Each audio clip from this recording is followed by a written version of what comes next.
David Wood could not get back today. He is in New Haven trying to straighten out the Yale Law School on matters environmental, I think, and there was no way he could speak and get back here at this time, so he asked me to fill in for him. It's wonderful to see a lot of familiar faces and also to introduce Reverend Lawson. I first heard of James Lawson in 1960 when I was a graduate student in New Haven in the context of lunch counter sit-in demonstrations and other sit-ins that were taking place in Nashville. A group of us were in the common room at the Divinity School at Yale and heard not only about the sit-ins, but we heard also about Reverend Lawson and his being asked, as the matter was put euphemistically at the time, asked to withdraw from Vanderbilt.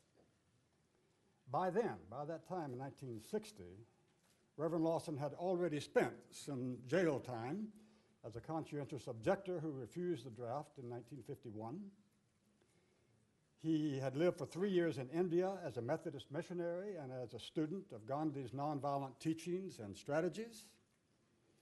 He was dating, I think at that time, Dorothy Hall, who soon consented to marry him. He had played intramural football at Vandy, and he and Dorothy had been the first African Americans, as I understand it, to attend a concert and sit on the ground floor of Symphony Hall. In addition, he had held many training workshops in Nashville on nonviolent means of social protest and was in contact with Martin Luther King, and in addition to many other activities of nonviolent resistance, he was the Southern Director of the Fellowship of Reconciliation. We in the common room at that time sent a message of solidarity to Reverend Lawson and to those supporting him, and especially to the Divinity School faculty members who had resigned in protest over his expulsion. He went on to finish his graduate work at Boston University and serve pastorates here in Tennessee, in Shelbyville and Memphis, before going to the Holman Methodist Church in Los Angeles, where he stayed until he retired 10 years ago. He is now a visiting distinguished university professor at Vanderbilt. There is much that I could and would like to say about Reverend Lawson, but I will end this introduction by a quotation from him. God has planted in human life infinite potential. That potential represents the energy of the universe. Present problems and turmoil can be resolved, and human life can become more compassionate, just, and nonviolent. It is a great pleasure to present to you Reverend James Lawson.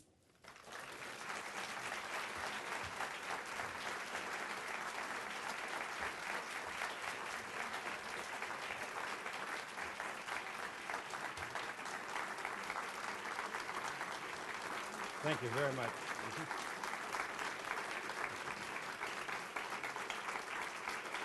Thank you.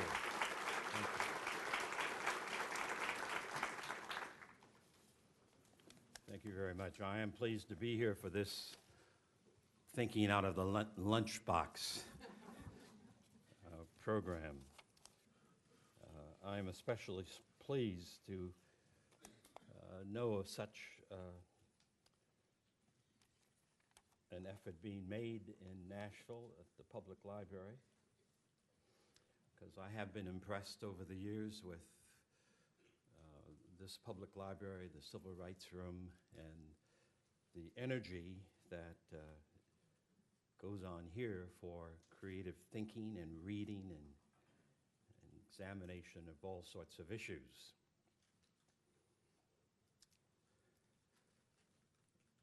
Nashville, in many ways, is my second home as a city.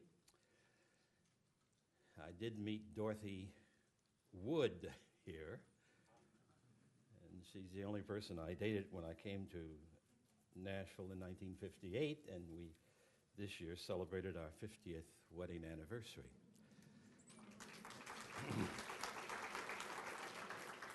Our oldest boy, John, was born in Nashville in 19 61. So that also weds us to a sense of Nashville. We've always felt this to be a place of hospitality, and we've always felt that the people of Nashville were essentially like human beings, human beings everywhere in our country. I wish it were possible for us to stop the nonsense that if you live in New York, you're bad way. If you live in Waycross, Georgia, in a good way, and if you live someplace else, that all that nonsense, you see, really helps us to diminish our humanity and to diminish our work together in order to create a better society for everyone. I'm going to speak, hopefully, just 20 minutes. Though as a retired United Methodist minister, you know, I don't fade away, I just keep on talking. But I'm going to try to inhibit myself this morning. A headline in the Nashville Tennessean last week spoke over the pictures of John Siegenthal and myself about lingering racism. And we are constantly aroused, both locally and actually in every local place, about incidents of what the sociologists call a racial incident that explodes across the pages of that locality, whether it's Los Angeles or the Delta of Mississippi. This goes on in all regions of our land. And we have a president who happens to be a black man who's received more death threats and more letters and emails of hostility than any president in our recollection. The FBI, reporting on hate crimes for 2008, a hate crime usually being a felony in which racist implications were clearly expounded, some 8,000 of them, 50% of these were racial. 18% were over sexual orientation. 16% were religious. In the 50% category, you have not only African Americans, but you also have brown Americans. You have anti-Semitism. So it's a composite picture of a great variety of forms of hatred. There are reportedly more than 2,500 websites that aim at our young people around hating certain elements of the human family, mostly domestic. The report from the Southern Poverty Law Center for 2008 insists that there are 926 organized hate groups in the United States in every state. I paint that quick picture because I want to press home the notion that we are a racist society, no matter the gains that we have had, no matter the extent to which changes have occurred across the last 100 years, we are still fundamentally probably the most racist society in the world, with so many entities that continue to sprout out of our mouths and out of our hearts and out of our customs. So I want to make 6 propositions this morning. I'm not going to take the time to try to document them by books or the rest of it, or by personal experience or my observations as being one who has seen in any fashion or form mistreatment of another human being or mistreatment of other human beings collectively as the primary inhibition that we human beings have upon our own ability to tap the infinite potential of the Creator's gift of life. So 6 propositions very quickly. 1, we can be healed. Rush Limbaugh doesn't say that ever. But I think thoughtful people in our society need to affirm that we can be healed. Whether you see racism only as a social construct or as a disease, as in the words of Kenneth Clark, Martin King, and a host of other people, we can be healed. And this is not to say that racism is not complex. It is not to say that at the same moment racism does not have a sort of simplicity to it. I remember in 1953, while I was waiting to obtain a visa to go to India as a Methodist missionary, where I was to be a campus minister and a coach, the Methodist student movement in Texas invited me in February and March of that year to be in Texas visiting campuses and speaking and talking and holding various kinds of spiritual life retreats. It was a wonderful period in my life, and I had a good friend who supported that invitation. Bert was a white boy from Tupelo, Mississippi. Bert and I had met as Methodist young people in different conferences across the country. In our early college years, we became fast friends.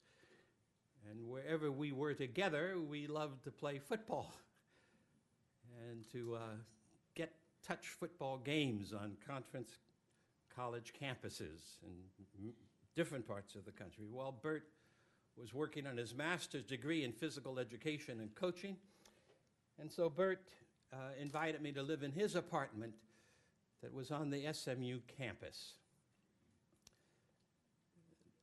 I made it my headquarters, coming back there in between trips to Austin, to San Antonio, and elsewhere. But the point of the story is that in 1 week, when I was to spend the weekend in Dallas, Bert suggested, let's go to the Ice Capades, which are at the fairgrounds beginning Saturday.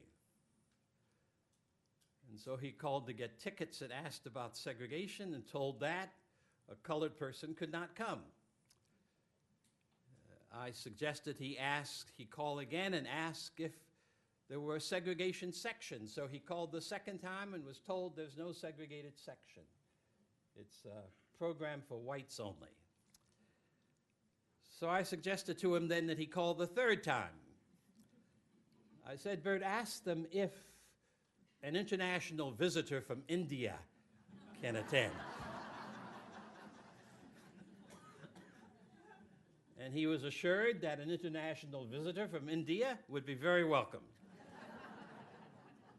So we called around and found a Pakistani girl at SMU who had a blue turban, beautiful blue turban.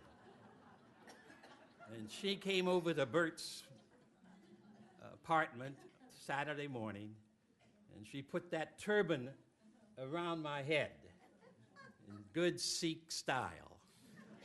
And we went to the fairgrounds and had a great time. No incidents of any kind. But the point is we can be healed. Now, race does not matter. It's a social construct that was pretty well demolished by science, social and physical sciences in the 20th century. By the middle of the 20th century, it was largely discredited.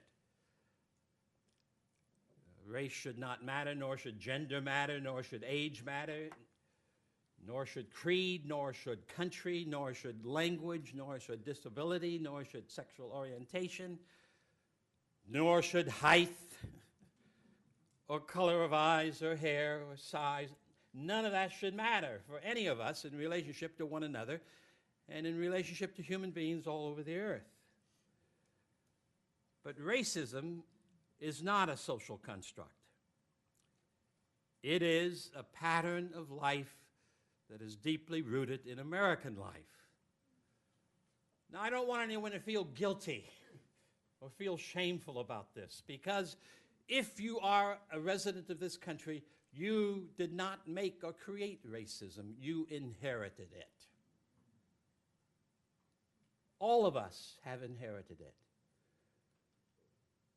We were not here in the 17th century as some settlers determined that they would take the land from Native Americans and begin the process of justifying the mistreatment of Indians, which basically became the foundation of racist understanding. Harrison Sulbury, in his book of collection of voices from the 1970s, has an introductory essay in which, in that essay, he spoke of how in South Dakota, as a boy, he heard over and over again the phrase, "The only good Indian is a dead Indian." That's in part the beginning of the institutionalization of the thought, the ideology, and then the systems of this oppression. Then 1619, you and I were not here when slavery and indentured servanthood began to be practiced and established, and then a slavery of African peoples for 250 years. In the midst of that, the servitude of women was solidly embedded in family life and community life, as well as being less than equal. And what I want you to understand, as is not in our public discussions at all, that in this 16th generation of racism in the United States, we have all inherited a system of thought and practice and systems of oppression that no single individual has made. There's no reason there for us to be afraid about researching it and examining it and talking about it publicly, except for the fact that perhaps we are in the midst of denying who we are and what we are and how we've come to be where we are. We can be healed. Racism is an inheritance. And I maintain you cannot have any kind of love, any kind of understanding of this 305 million people who are the USA people if you're not willing to accept the inheritance and do what you can in your own time and place, in your own energy, do what you can to abolish it from the face of the earth and from the face of our nation. Racism does matter.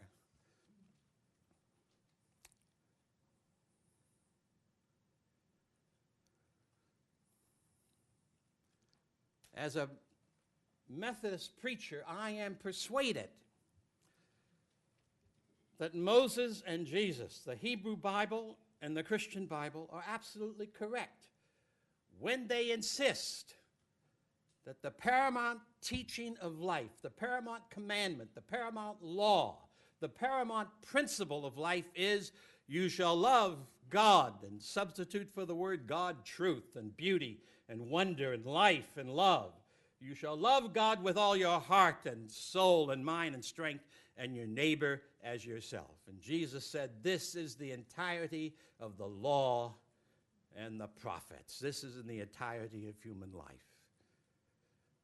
Whether you do this in a formal fashion or an informal fashion, unless there is in every human life a sensibility of the miraculous gift of the Creator from our preamble of the Declaration of Independence. However we want to define it or understand it, unless we understand that that remarkable gift of life that each of us possesses is the most precious principle of life itself.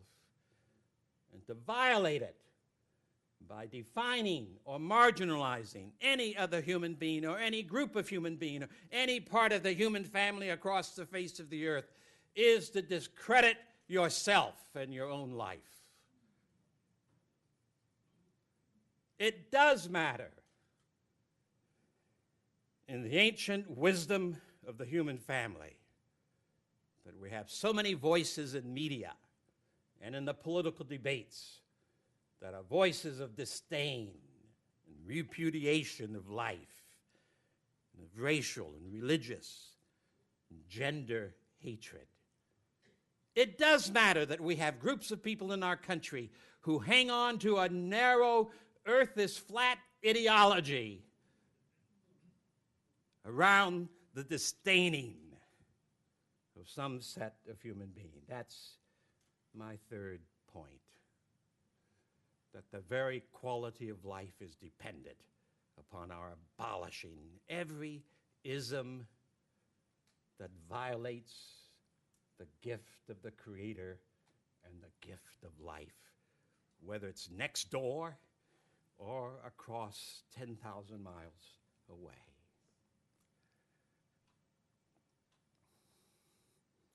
My fourth statement,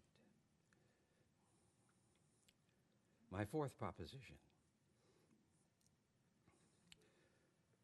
is that racism can best be fought through nonviolent behavior of the mind, of the spirit, of the voice, of the heart, and of the action, political, social, creative action. I don't want to try to prove this to you. I can't. Because in a society where we spend nearly $1 trillion annually on our military budgets and have 8,800 military bases around the world, are creating new bases in the AFRICOM down the east coast of Africa, in a nation where we pour so much of our tax dollar into jobs for building bombs and for destructive purposes. There's no way to convince any of us that that way is the way of chaos, historically and otherwise, that we need to shrink away from it.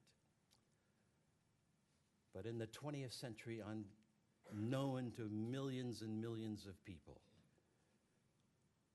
nonviolence appeared in every decade of the 20th century as a way in which literally billions of people sought to change their quality of life, whether against tyranny or colonialism or against racism, sought and did succeed in effectively beginning a shift in their national history and in their national situation.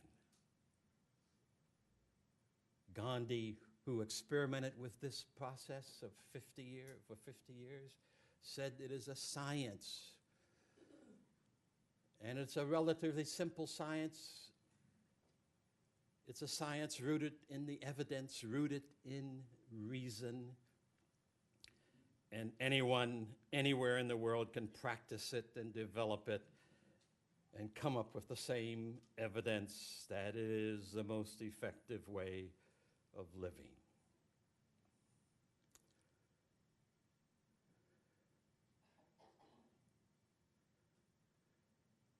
That spirit of nonviolence and that action and methodology of nonviolence is the best way to bring about change in yourself and in others.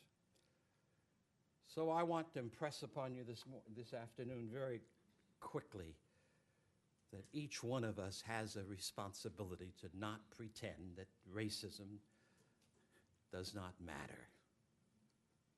But we also need to decide that since racism affects so many people, we must become a majority of one person with truth, with God, with your calling, with music, with wonder. We must become a majority of one to be healed personally, and help the healing in our families, in our extended families, in our city streets, in the organizations of which we're a part. There is no more urgent task in our country today than to replace racism, and I'm going to say something else here, racism, sexism, violence, and plantation capitalism, economic exploitation, with the spirituality of compassion and truth and justice and hope as well. Let me quote you quickly from Wendell Berry, the wonderful author, essayist, farmer from Kentucky, in his little book called The Hidden Wound. I quote, "If white people have suffered less obviously from racism than black people, they have nevertheless suffered greatly. The cost has been greater perhaps than we can yet know.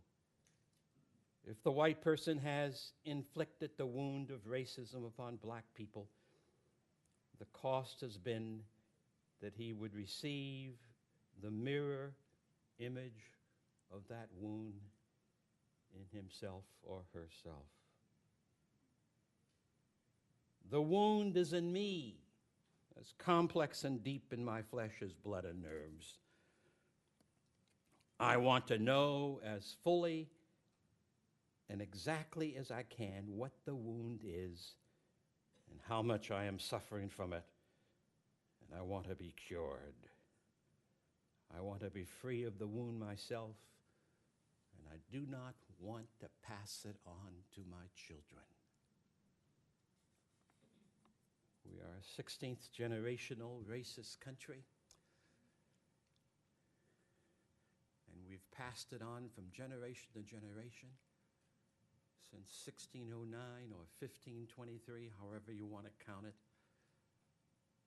And not a single generation in this country has had the audacity to make it a public issue, so that using the unique and incredible possibilities of life, we could finally define it, and we could finally have ourselves cured.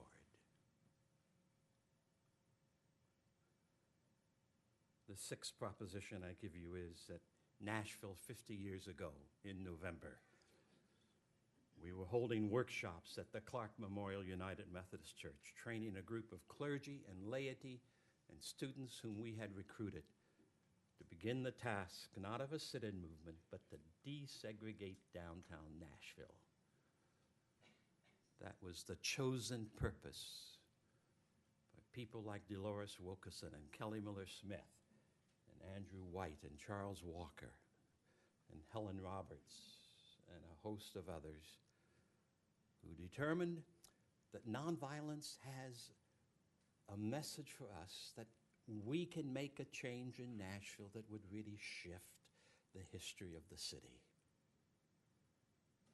And we wrestled in the spring of 1959 about what that should be, and the decision was made, let's begin desegregating downtown Nashville. Downtown Nashville was a major shopping center for black families. And women over and over again expressed the indignities they had to walk through and live through in order to care for the shopping of their children or themselves. I don't know if we know any of this story. You could not try on a hat before you bought it. You couldn't sit your child down in a chair and try on a pair of shoes to see if they would fit and if that's what you wanted, that was suitable.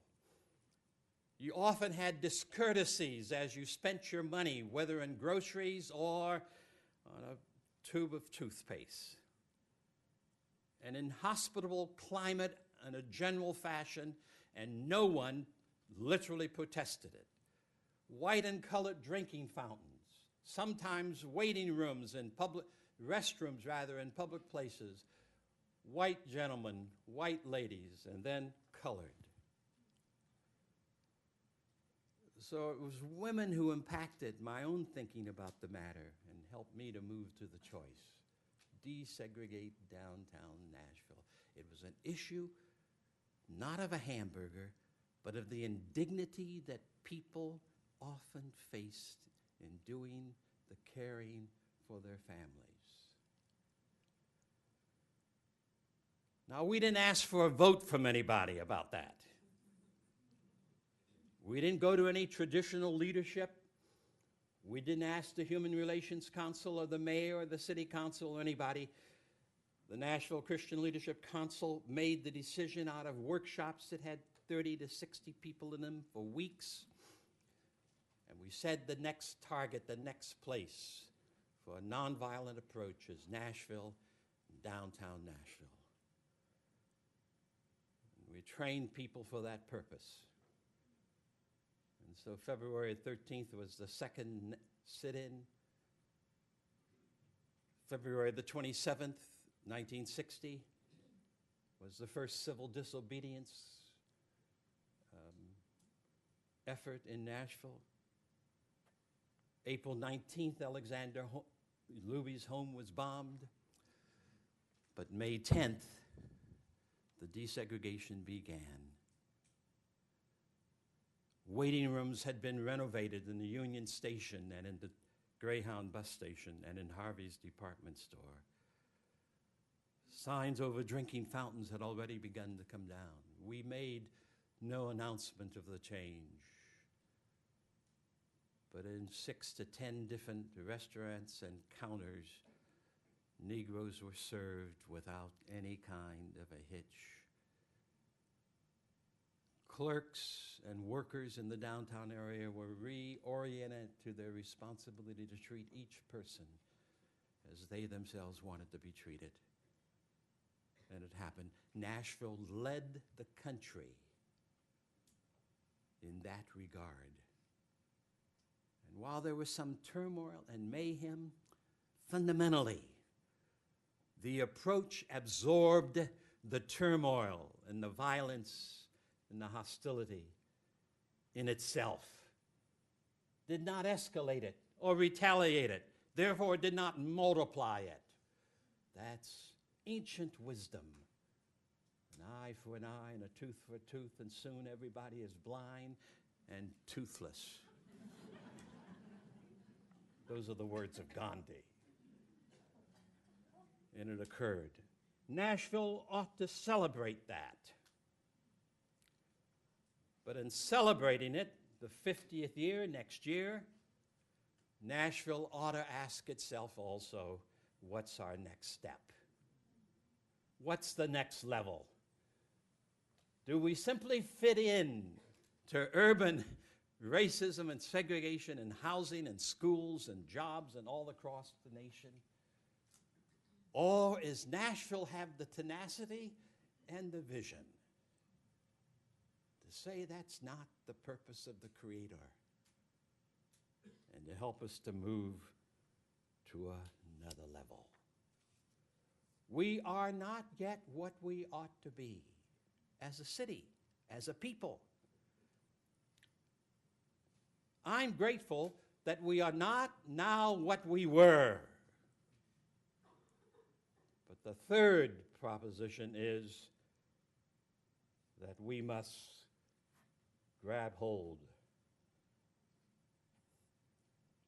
of what humanity demands of us today.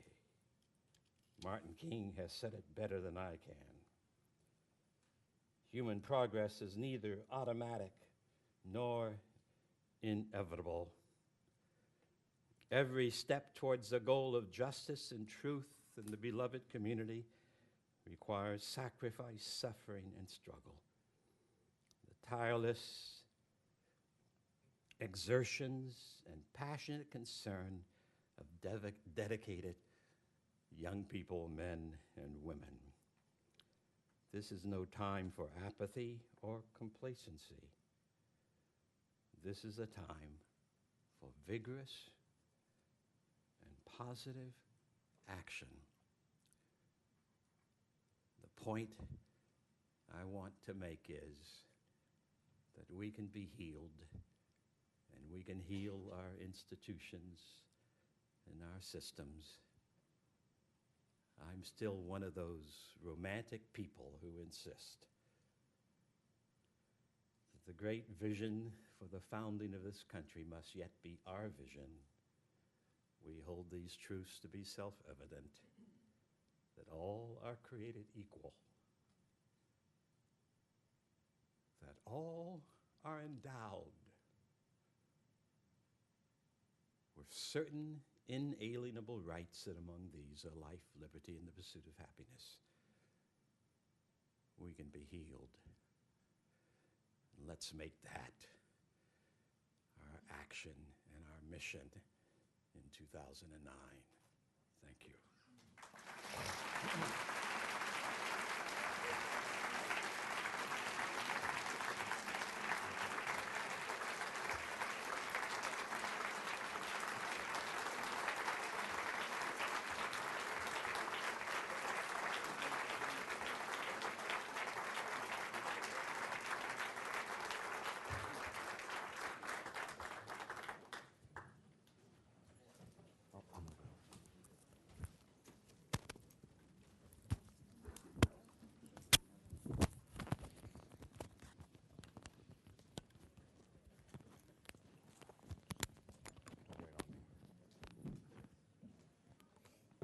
We just pass that back and forth?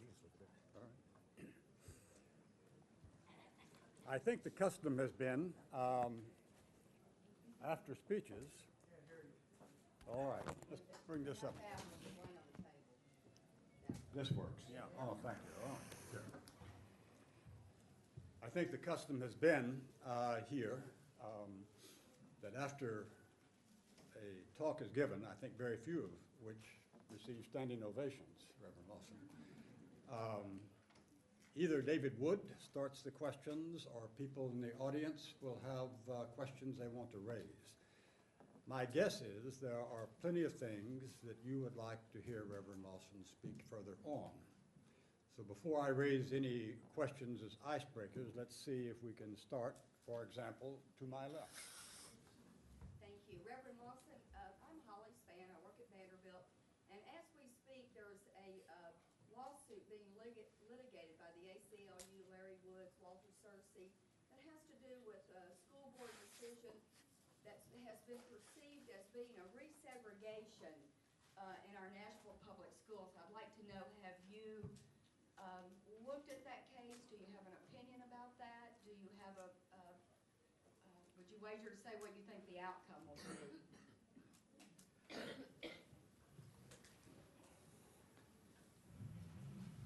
There's almost no category in the United States that was raised in the 50s or the 60s that does not remain a category of concern for people who are sensitive to these issues. Public education is increasingly being resegregated. The segregation increasing in a place like Los Angeles, as well as in Nashville. The powers that be, all the many voices for concern for reform, voices that, like in the area of racism, are public discussions that never really put their fingers on the issues facing public education. Now, there are many illustrations of excellent quality education in the United States. I grew up in Massillon, Ohio.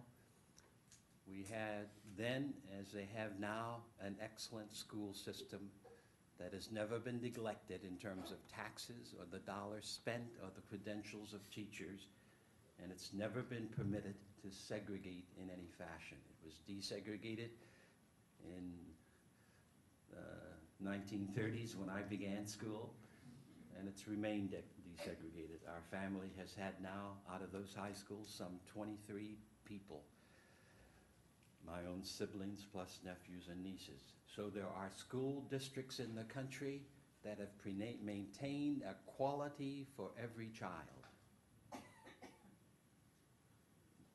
It's too bad that that has not happened in Nashville after all these years. And my pitch is, However that lawsuit happens, my pitch is that Nashville ought to get underneath changing the disparities that do exist. The lack of credentialed teachers. I don't want to put all the list of things, but these are doable things that can be changed.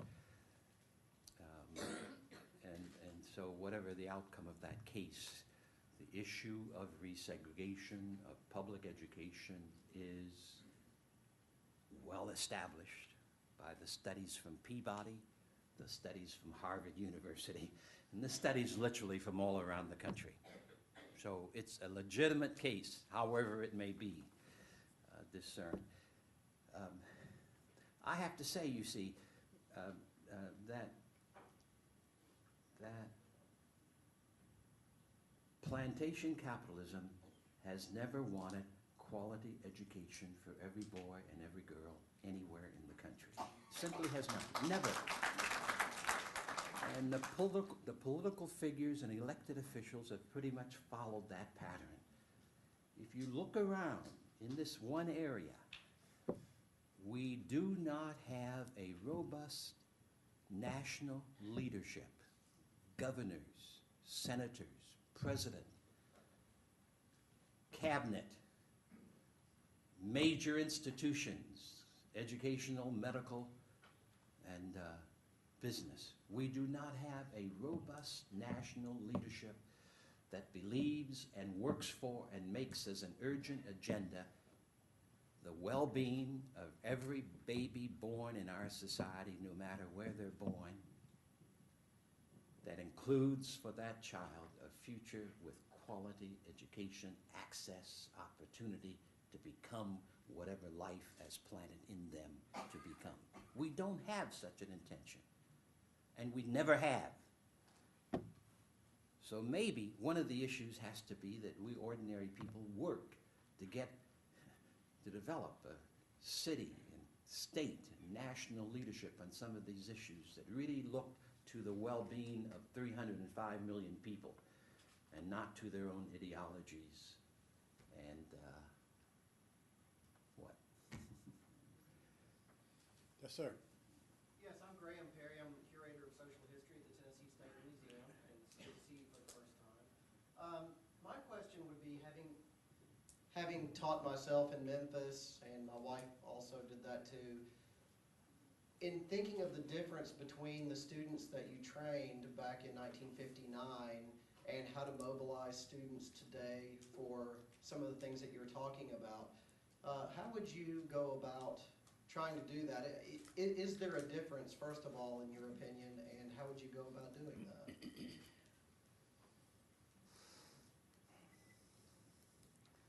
Well, the way in which I'm going about doing it, I think students are probably smarter today than they were in the 60s. I know they're smarter than I was in 47. So I think that the approach is the same, basically. You gather a group of people and you begin to take a look at these issues from a kind of a broad spectrum, and you begin to list what they are, and then you make a choice as to where you're going to begin. That's basically the nonviolent methodology. And it's being done all over the country by lots of different groups, and students are still filled with energy for making changes in their time and in their place. So I think that's the approach. May I? I've been coming to these things since we were in the Stadium Club years ago, and I think you certainly deserve the standing ovation that you got for your program and your message. I'm curious about this battle of the isms, however. It goes on. There's been some progress, certainly. However, what are we doing in the media when we corrupt our young people today with every ism that you mentioned and maybe even a few more? How do you stop that? How do you start the beginning of the young people's venture in life in something different than what we seem to be doing with them today? Well, I don't think that, well, let me start over. In the early part of this century, Congress and the presidents said that radio waves belong to the people. And those who start a radio station should be regulated in a fashion so that they're not primarily for profit and not primarily for hatred, but they are regulated in such a fashion that locally issues are a part of the broadcast on a long-term basis. Now, deregulation was an effort on the part of the media, the electronic media, to say that media is for profit. They have no critical role for the education of children or young people, so they are profit. I have a 3-year-old grandson, and oftentimes when I've been with him, and oftentimes babysitting with him, which as we've tried to do weekly in my home, I will sit with him looking at cartoons that he selects. And I have to tell you, I'm appalled. The advertisements, the physical encounters, the letting the anger hang out. But that's what's happened in my lifetime, in our lifetime, fundamentally. So I happen to think that we, the people, have a responsibility to demand that major institutions have as an essential factor the quality of life of all the people, not profit, primarily. An ancient man by the name of Jesus of Sirach, 200 years before Jesus of Nazareth, said that if you work only for profit, you will be corrupted.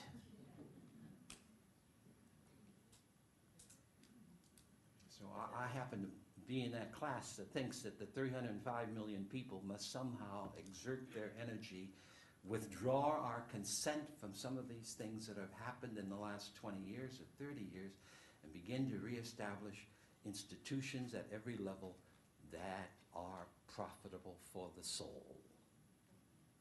And the good book says that if it's profitable for the soul, it'll be prosperous for the body.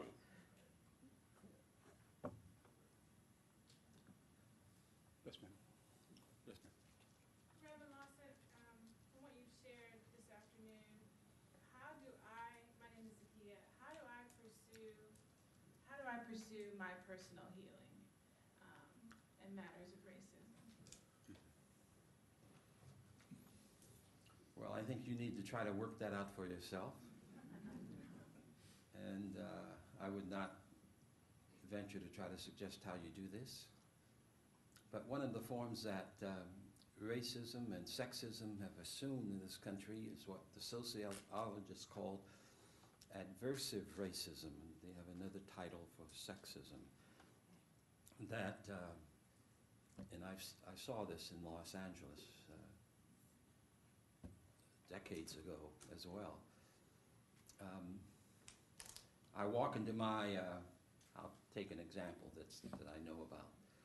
I'll walk into the manager of my hotel where I work, and I am a white person. And I'll say to my manager, I like her, and I'm not prejudiced. She's a Negro, but I'm uncomfortable in her presence. And that becomes a reason for letting that person with whom I'm uncomfortable go. So one of the things that I've practiced over the years is if I feel across the years from my high school days, if I felt uncomfortable about another human being, and I was in school with that person, or in the same community, neighborhood and all, then I would try to encounter that person until my discomfort changed, so that I could do a little bit of healing and come to see that that person is fundamentally similar to my own being as a human being. So I just offer that as one suggestion, but I think that each of us, as I suggested this morning, must become a majority of one. Nonviolence tries to insist that you live out of the deep roots of your humanity, out of the gift of life, out of compassion, out of truth, out of beauty, and wonder and mystery. And that in doing that, experimenting with living out of that, you'll find your way towards becoming and towards healing. There is no more important task in the human race, in my judgment, than the healing of the race, the family, 6 billion of us, so that we can tap the infinite possibility of becoming fully alive. There are no forms that I know of evil or hurt in this world that cannot and would not be changed in the direction of community and health if we human beings would recognize we cannot rely upon the United Nations or the President of the United States or the Congress or the governors. We have to make that a part of the demand that we make upon ourselves and upon one another and upon the world.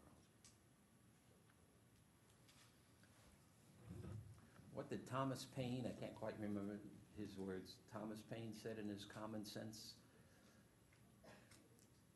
this is the birthday of a new world.